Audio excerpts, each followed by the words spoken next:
हमारे चारों ओर दरिंदगी की ऐसी एक मिसाल कायम हो रही है आजकल कि हम लोगों को कुछ पता ही नहीं है।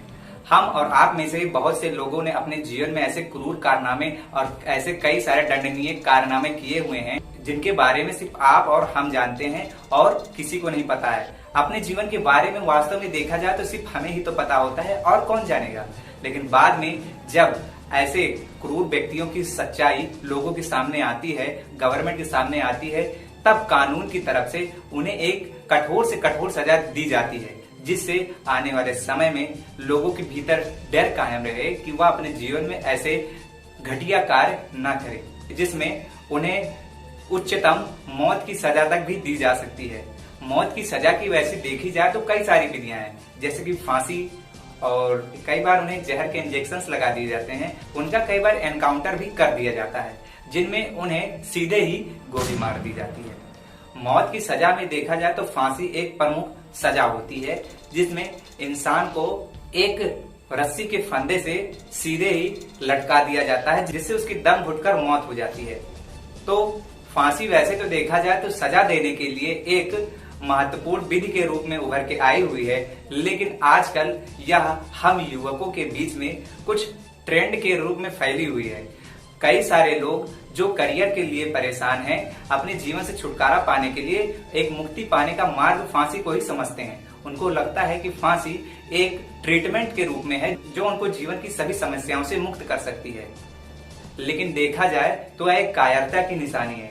तो रिसर्चर्स ने उन लोगों के व्यवहार के ऊपर एक विश्लेषण तैयार किया जिन लोगों को कुछ समय के अंदर फांसी दी गई थी, यानी उन्हें गवर्नमेंट की तरफ से फांसी की सजा सुनाई गई थी। तो जिन गुनहगारों को फांसी की सजा सुनाई गई थी, उनके बारे में रिसर्चर्स ने यह रिसर्च किया कि उन लोगों को शुरुआत में तो विश्वास ही नहीं हो रहा था कि उन्हें फांसी की सजा दी गई है। उनको लगता था कि यह एक छोटी सी बात है, उनको लगता था यह कोई मजाक है।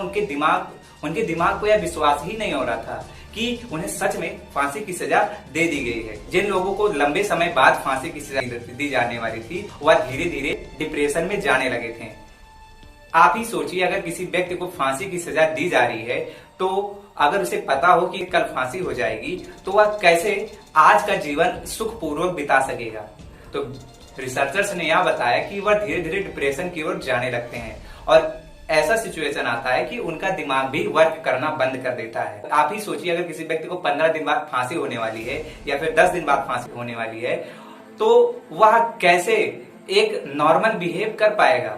उसकी दिमाग तो एक प्रकार से देखा जाए तो बौखला जाती है और वह अपने जीवन को एक नरक से भी बदतर अनुभव कर पाता है, जबकि उसके पास एक सीमित समय है जिसमें वह सब कुछ कर सकता है। लेकिन फिर भी वह उस समय को एक प्रकार से देखा जाए तो वह जी नहीं पाता, वह उसमें भी घुटन महसूस करता है। तो जिन लोगों को 10 से 15 दिन के अंदर फांसी दी जाने वाली होती है, उन्हें उनके परिवारजनों से मिलने की अनुमति दी जाती है, यानी वह 10 से 15 दिन तक अपने परिवार वालों से बात कर सकते हैं, अपने परिवार के साथ समय स्पेंड कर सकते हैं। लेकिन उस समय भी वो उस सुख को नहीं अनुभव कर पाते, उस रिलैक्स को नहीं अनुभव कर पाते जिसकी हम लोग कामना करते हैं।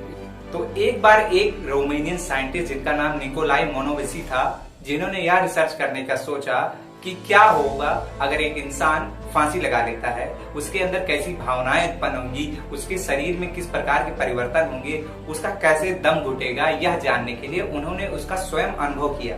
उन्होंने लगभग 12 बार खुद को फांसी से लटकाया। हालांकि उन्होंने अपने इस रिसर्च को अपने असिस्टेंट के हाजिरी में किया था, यानी उन्होंने सभी प्रकार के प्रबंध किए हुए थे पहले से ही अपने रिसर्च को करने के लिए। और उसके बाद जब उन्होंने अपने रिसर्च को किया तो उन्होंने कुछ चीजें बताई, जैसे जब वह फांसी से लटकते हैं तब उनके कान की जो सुनने की पावर होती है धीरे धीरे घटने लगती है, यानी उनकी जो श्रवण क्षमता होती है वह धीरे धीरे कम होने लगती है और कान में अजीबोगरीब आवाज सुनाई देने लगती है।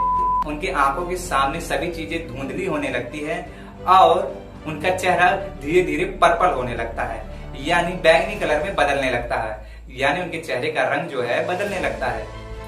उन्होंने कई और चीजें बताई जो एक कैदी या फिर कोई व्यक्ति अनुभव करता है जब वह फांसी से लटकता है।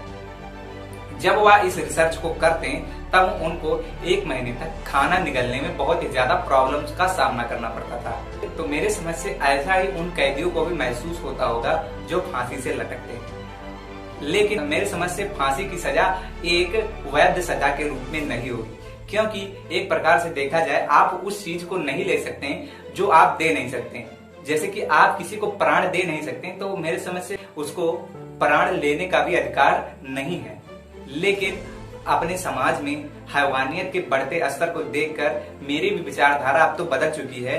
मेरे समझ से भी फांसी अब बहुत ही ज्यादा जरूरी हो गई है, इसलिए क्योंकि समाज में एक मिसाल कायम हो सके उन अपराधियों के भीतर जो ऐसे घिनौने हरकत करते हैं।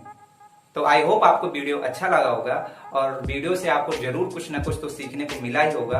तो चैनल पे नए हो तो चैनल को सब्सक्राइब कर दीजिएगा और उस नोटिफिकेशन बेल को जरूर दबा दीजिएगा। अगर आप नोटिफिकेशन बेल पे नहीं क्लिक करते हैं तो सब्सक्राइब करने का कोई फायदा नहीं है, क्योंकि जब मैं कोई वीडियो अपलोड करूंगा तो आपको उसका नोटिफिकेशन ही नहीं जाएगा, यानी आप मेरे उस वीडियो को देख ही नहीं पाएंगे, जिससे मेरे समझ से सब्सक्राइब करने का कोई फायदा नहीं है। आपको क्या करना है कि लाल सब्सक्राइब के बटन पे क्लिक करके नोटिफिकेशन बेल पर क्लिक करके उस घंटी को ऑन कर लेना है, जिससे मैं कभी भी कोई भी वीडियो अपलोड करूं तो आपको उसका नोटिफिकेशन चला जाए, जिससे आप मेरे उस वीडियो को जल्द से जल्द देख सकें। तो आई होप आपको वीडियो अच्छा लगा होगा, तो वीडियो को लाइक कर दीजिएगा और मिलता हूं आपको इसके नेक्स्ट वीडियो में एक नई जानकारी के साथ। तब तक के लिए अपना ख्याल रखिएगा। जय हिंद, वंदे मातरम।